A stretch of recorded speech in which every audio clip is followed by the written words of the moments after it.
Hey lovelies, I'm back with another episode of my Dinner Made Easy series, which of course is all about making dinner at your house a little easier.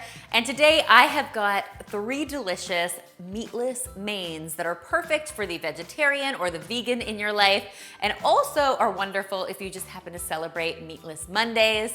We're going to be kicking things off today with one of my all-time favorite Korean-inspired dishes called Japchae, which is basically a really wonderful noodle stir fry featuring glass noodles. Now, I love these because they're totally gluten-free, which is awesome if you are watching your gluten intake. If you're not familiar with glass noodles, they're actually made with sweet potato starch and water, and when they cook, they become actually very translucent and almost see-through. We're basically just going to get our glass noodles into our pot and let them cook away while we turn our attention to our skillet. Now, I'm gonna heat my skillet up over medium-high heat. I'm just going to heat up a little bit of oil. And to that, I am going to add some finely sliced onion, some mushrooms, and some red bell pepper. I'm going to cook those until they start to soften up and the mushrooms release some of their moisture and start to get a bit golden. Then I'll go ahead and add even more veggie goodness with some julienne carrot and some broccoli florets.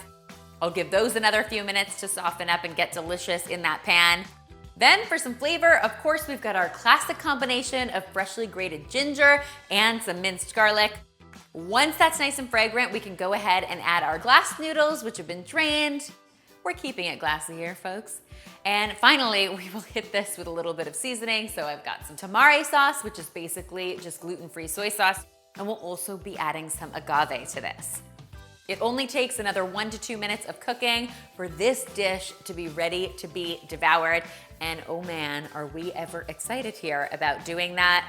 Now, what I love about this dish is it's completely versatile. If you did want to add some meat, of course, some chicken or some shrimp would totally work. But if you want to keep it vegan, some tofu would really amp up the protein factor here as well. And the best part, this veggie-packed main comes together in under 15 minutes. What is not to love about that? Dinner made easy. Get it? Next up, guys, we are talking tacos, and today it is all about my roasted veggie tacos. These should seriously be your new go-to for Taco Tuesday. So I've got some sweet potato that's been peeled and diced. I've got some green and red bell pepper headed into my pan, as well as some chopped red onion. Then I'll hit this with a little bit of oil and season it up simply with some taco-inspired spices. So I've got some chili powder headed in here, a little bit of ground cumin, and of course a good helping of salt and pepper. And then I'm gonna get in here with my paws, give this all a good mix so everything is well coated in that seasoning.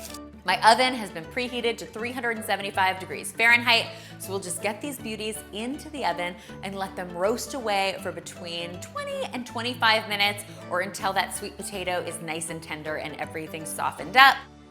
We'll give our roasted veggies just a few minutes to cool down a little before transferring them into a large mixing bowl where we're going to add some more protein with some canned black beans that I've rinsed and drained, as well as some nice sweetness with some corn kernels. Then I'll just toss that all with a fresh squeeze of lime juice, and these tacos are ready to be assembled.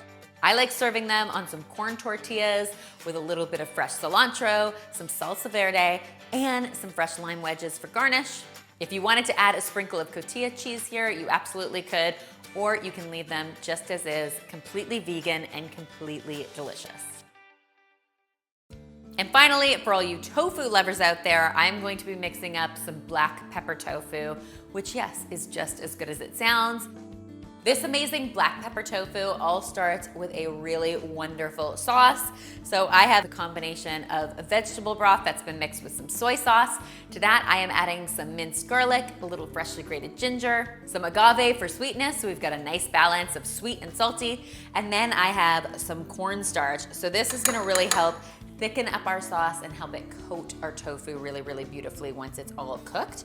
We're just going to whisk this all together, and once it is whisked, we will turn our attention to the stove. Woo! That's lots of ginger. It'll clear your nostrils, that's for sure. So I've got a non-stick skillet heating up with just a little bit of sesame oil in the bottom. Then I'll just arrange my tofu in the bottom of my pan and let it cook away until it becomes golden on one side.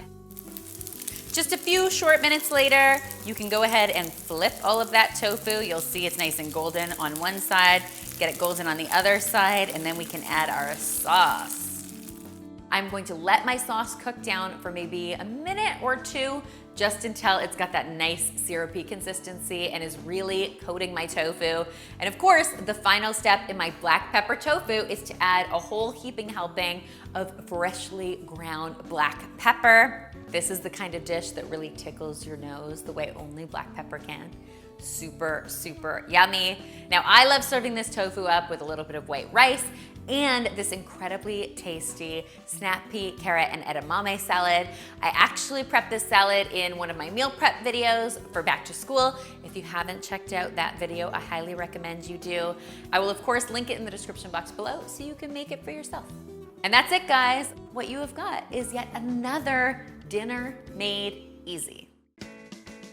Guys, I hope you will try all 3 of these incredible meatless mains.